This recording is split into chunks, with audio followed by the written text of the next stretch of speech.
Anne of Avonlea by Lucy Maud Montgomery. Chapter 14. A Danger Averted. Anne, walking home from the post office one Friday evening, was joined by Mrs. Lynde, who was, as usual, cumbered with all the cares of church and state. "I've just been down to Timothy Cotton's to see if I could get Alice Louise to help me for a few days," she said. "I had her last week, for though she's too slow to stop quick, she's better than nobody. But she's sick and can't come. Timothy's sitting there too, coughing and complaining. He's been dying for 10 years, and he'll go on dying for 10 years more. That kind can't even die and have done with it. They can't stick to anything, even to being sick long enough to finish it. They're a terrible shiftless family, and what is to become of them I don't know, but perhaps Providence does." Mrs. Lynde sighed, as if she rather doubted the extent of providential knowledge on the subject. "Marilla was in about her eyes again Tuesday, wasn't she? What did the specialist think of them?" she continued. "He was much pleased," said Anne brightly. "He says there is a great improvement in them, and he thinks the danger of her losing her sight completely is past, but he says she'll never be able to read much or do any fine handwork again. How are your preparations for your bazaar coming on?" The Ladies' Aid Society was preparing for a fair and supper, and Mrs. Lynde was the head and front of the enterprise. "Pretty well. And that reminds me, Mrs. Allen thinks it would be nice to fix up a booth like an old-time kitchen and serve a supper of baked beans, doughnuts, pie, and so on. We're collecting old-fashioned fixings everywhere. Mrs. Simon Fletcher is going to lend us her mother's braided rugs, and Mrs. Levi Bolter some old chairs, and Aunt Mary Shaw will lend us her cupboard with the glass doors. I suppose Marilla will let us have her brass candlesticks, and we want all the old dishes we can get. Mrs. Allen is specially set on having a real blue willow-ware platter if we can find one, but nobody seems to have one. Do you know where we could get one?" "Miss Josephine Barry has one. I'll write and ask her if she'll lend it for the occasion," said Anne. "Well, I wish you would. I guess we'll have the supper in about a fortnight's time. Uncle Abe Andrews is prophesying rain and storms for about that time, and that's a pretty sure sign we'll have fine weather." The said Uncle Abe, it may be mentioned, was at least like other prophets in that he had small honor in his own country. He was, in fact, considered in the light of a standing joke, for few of his weather predictions were ever fulfilled. Mr. Elisha Wright, who labored under the impression that he was a local wit, used to say that nobody in Avonlea ever thought of looking in the Charlottetown dailies for weather probabilities. No, they just asked Uncle Abe what it was going to be tomorrow, and expected the opposite. Nothing daunted, Uncle Abe kept on prophesying. "We want to have the fair over before the election comes off," continued Mrs. Lynde, "for the candidates will be sure to come and spend lots of money. The Tories are bribing right and left, so they might as well be given a chance to spend their money honestly for once." Anne was a red-hot conservative out of loyalty to Matthew's memory, but she said nothing. She knew better than to get Mrs. Lynde started on politics. She had a letter from Marilla, postmarked from a town in British Columbia. "It's probably from the children's uncle," she said excitedly when she got home. "Oh, Marilla, I wonder what he says about them." "The best plan might be to open it and see," said Marilla curtly. A close observer might have thought that she was excited also, but she would have rather died than show it. Anne tore open the letter and glanced over the somewhat untidy and poorly written contents. "He says he can't take the children this spring. He's been sick most of the winter, and his wedding is put off. He wants to know if we can keep them till the fall, and he'll try and take them then. We will, of course, won't we, Marilla?" "I don't see that there is anything else for us to do," said Marilla rather grimly, although she felt a secret relief. "Anyhow, they're not so much trouble as they were. Or else we've got used to them. Davy has improved a great deal."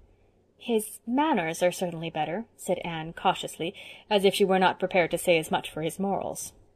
Anne had come home from school the previous evening to find Marilla await an aid meeting, Dora asleep on the kitchen sofa, and Davy in the sitting-room closet, blissfully absorbing the contents of a jar of Marilla's famous yellow plum preserves, company jam, Davy called it, which he had been forbidden to touch. He looked very guilty when Anne pounced on him and whisked him out of the closet. "Davy Keith, don't you know that it is very wrong of you to be eating that jam when you were told never to meddle with anything in that closet?" "Yes, I knew it was wrong," admitted Davy uncomfortably, "but plum jam is awful nice, Anne. I just peeped in, and it looked so good I thought I'd just take a weeny taste. I stuck my finger in," Anne groaned, "and licked it clean, and it was so much gooder than I'd ever thought that I got a spoon and just sailed in." Anne gave him such a serious lecture on the sin of stealing plum jam that Davy became conscience-stricken and promised with repentant kisses never to do it again. "Anyhow, there'll be plenty of jam in heaven, that's one comfort," he said complacently. Anne nipped a smile in the bud. "Perhaps there will, if we want it," she said. "But what makes you think so?" "Why, it's in the catechism," said Davy. "Oh, no, there's nothing like that in the catechism, Davy." "But I tell you there is," persisted Davy. "It was in that question Marilla taught me last Sunday. Why should we love God? It says, because he makes preserves and redeems us. Preserves is just a holy way of saying jam." "I must get a drink of water," said Anne hastily. When she came back it cost her some time and trouble to explain to Davy that a certain comma in the said catechism question made a great deal of difference in the meaning. "Well, I thought it was too good to be true," he said at last, with a sigh of disappointed conviction. "And besides, I didn't see when he'd find time to make jam if it's one endless Sabbath day, as the hymn says. I don't believe I want to go to heaven. Won't there ever be any Saturdays in heaven, Anne?" "Yes, Saturdays and every other kind of beautiful days, and every day in heaven will be more beautiful than the one before it, Davy," assured Anne, who was rather glad that Marilla was not by to be shocked. Marilla, it is needless to say, was bringing up the twins in the good old ways of theology, and discouraged all fanciful speculations thereupon. Davy and Dora were taught a hymn, a catechism question, and 2 Bible verses every Sunday. Dora learned meekly and recited like a little machine, with perhaps as much understanding or interest as if she were one. Davy, on the contrary, had a lively curiosity and frequently asked questions which made Marilla tremble for his fate. "Chester Sloane says we'll do nothing all the time in heaven but walk around in white dresses and play on harps. And he says he hopes he won't have to go till he's an old man, 'cause maybe he'll like it better then. And he thinks it will be horrid to wear dresses, and I think so too. Why can't men angels wear trousers, Anne? Chester Sloane is interested in those things, 'cause they're going to make a minister of him. He's got to be a minister, 'cause his grandmother left the money to send him to college, and he can't have it unless he's a minister. She thought a minister was such a 'spectable thing to have in a family. Chester says he doesn't mind much, though he'd rather be a blacksmith, but he's bound to have all the fun he can before he begins to be a minister, 'cause he doesn't expect to have much afterwards. I ain't going to be a minister. I'm going to be a storekeeper like Mr. Blair and keep heaps of candy and bananas. But I'd rather like going to your kind of a heaven if they'd let me play a mouth organ instead of a harp. Do you suppose they would?" "Yes, I think they would if you wanted it," was all Anne could trust herself to say. The Avis met at Mr. Harmon Andrews that evening, and a full attendance had been requested, since important business was to be discussed. The Avis was in a flourishing condition, and had already accomplished wonders. Early in the spring Mr. Major Spencer had redeemed his promise, and had stumped, graded, and seeded down all the road front of his farm. A dozen other men, some prompted by a determination not to let a Spencer get ahead of them, others goaded into action by improvers in their own households, had followed his example. The result was that there were long strips of smooth velvet turf where once had been unsightly undergrowth or brush. The farm fronts that had not been done looked so badly by contrast that their owners were secretly shamed into resolving to see what they could do another spring. The triangle of ground at the crossroads had also been cleared and seeded down, and Anne's bed of geraniums, unharmed by any marauding cow, was already set out in the center. Altogether the improvers thought that they were getting on beautifully, even if Mr. Levi Boulter, tactfully approached by a carefully selected committee in regard to the old house on his upper farm, did bluntly tell them that he wasn't going to have it meddled with. At this special meeting they intended to draw up a petition to the school trustees, humbly praying that a fence be put around the school grounds, and a plan was also to be discussed for planting a few ornamental trees by the church, if the funds of the society would permit of it, for, as Anne said, there was no use in starting another subscription as long as the hall remained blue. The members were assembled in the Andrews parlor, and Jane was already on her feet to move the appointment of a committee which should find out and report on the price of said trees, when Gertie Pye swept in, pompadoured and frilled within an inch of her life. Gertie had a habit of being late, to make her entrance more effective, spiteful people said. Gertie's entrance in this instance was certainly effective, for she paused dramatically on the middle of the floor, threw up her hands, rolled her eyes, and exclaimed, "I've just heard something perfectly awful. What do you think? Mr. Judson Parker is going to rent all the road fence of his farm to a patent medicine company to paint advertisements on." For once in her life Gertie Pye made all the sensation she desired. If she had thrown a bomb among the complacent improvers, she could hardly have made more. "It can't be true," said Anne blankly. "That's just what I said when I heard it first, don't you know," said Gertie, who was enjoying herself hugely. "I said it couldn't be true, that Judson Parker wouldn't have the heart to do it, don't you know. But father met him this afternoon and asked him about it, and he said it was true. Just fancy, his farm is side on to the Newbridge Road, and how perfectly awful it will look to see advertisements of pills and plasters all along it, don't you know." The improvers did know, all too well. Even the least imaginative among them could picture the grotesque effect of half a mile of board fence adorned with such advertisements. All thought of church and school grounds vanished before this new danger. Parliamentary rules and regulations were forgotten, and Anne, in despair, gave up trying to keep minutes at all. Everybody talked at once, and fearful was the hubbub. "Oh, let us keep calm," implored Anne, who was the most excited of them all, "and try to think of some way of preventing him." "I don't know how you're going to prevent him," exclaimed Jane bitterly. "Everybody knows what Judson Parker is. He'd do anything for money. He hasn't a spark of public spirit or any sense of the beautiful." The prospect looked rather unpromising. Judson Parker and his sister were the only Parkers in Avonlea, so that no leverage could be exerted by family connections. Martha Parker was a lady of all too certain age, who disapproved of young people in general, and the improvers in particular. Judson was a jovial, smooth-spoken man, so uniformly good-natured and bland that it was surprising how few friends he had. Perhaps he had got the better in too many business transactions, which seldom makes for popularity. He was reputed to be very sharp, and it was the general opinion that he hadn't much principle. "If Judson Parker has a chance to turn an honest penny, as he says himself, he'll never lose it," declared Fred Wright. "Is there nobody who has any influence over him?" asked Anne despairingly. "He goes to see Louisa Spencer at White Sands," suggested Carrie Sloane. "Perhaps she could coax him not to rent his fences." "Not she," said Gilbert emphatically.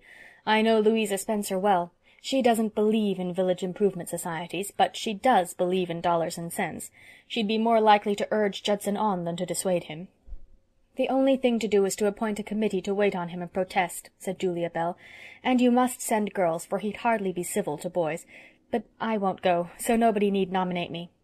"Better send Anne alone," said Oliver Sloane. "She can talk Judson over if anybody can." Anne protested. She was willing to go and do the talking, but she must have others with her for moral support.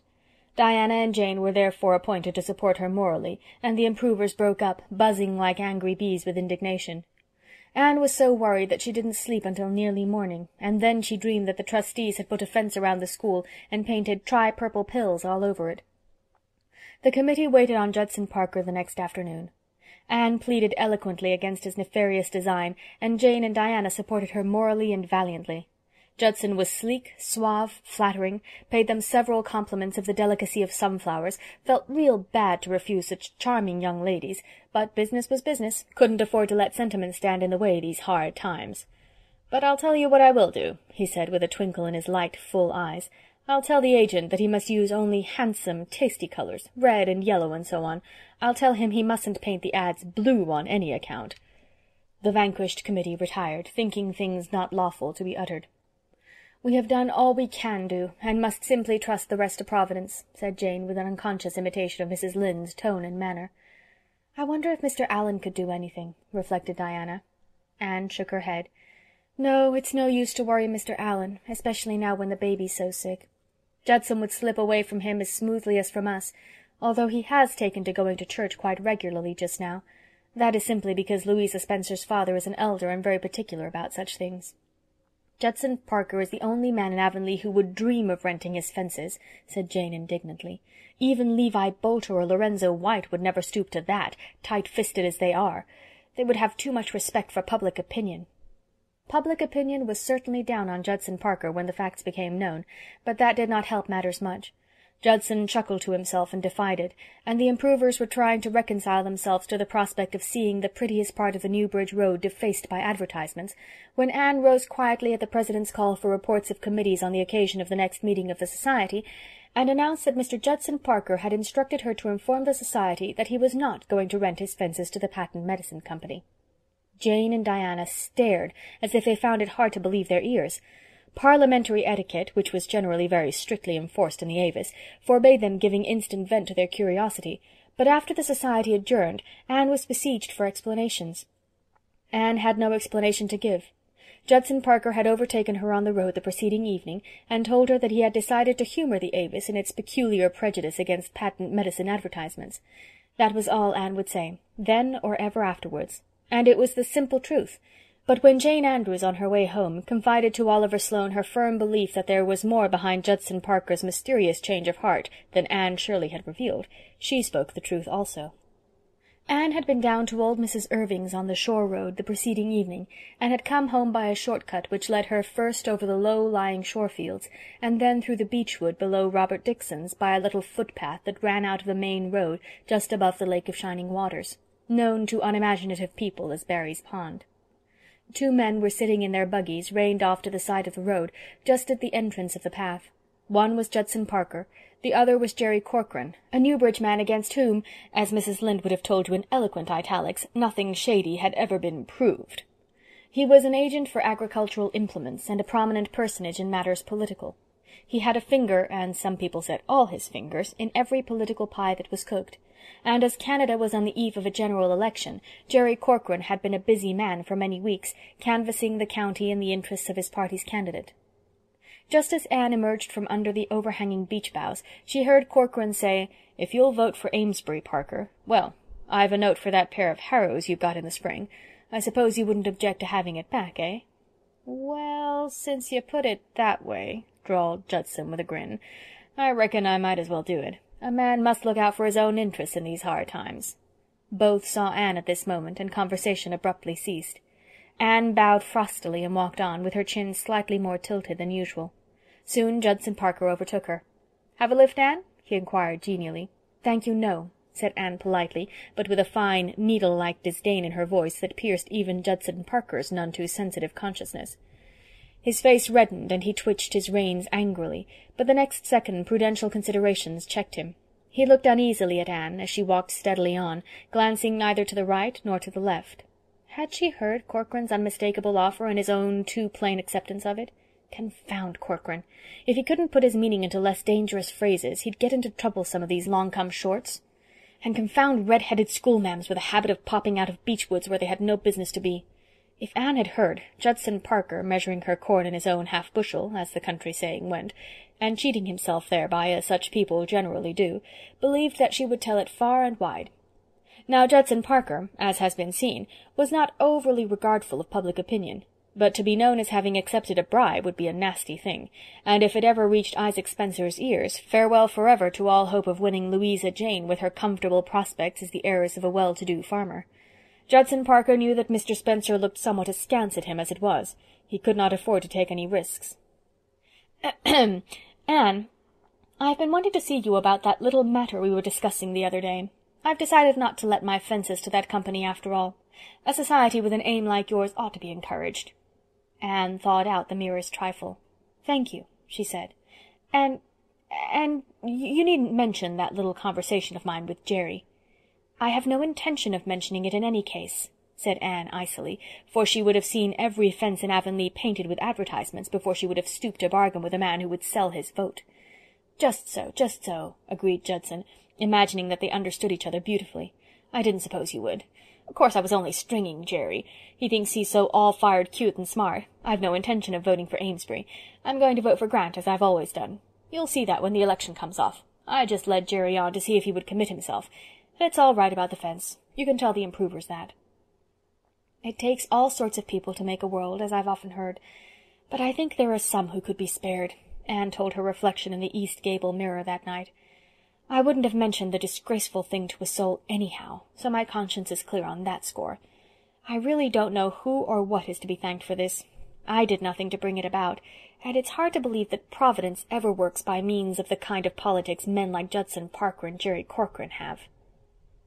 End of chapter 14.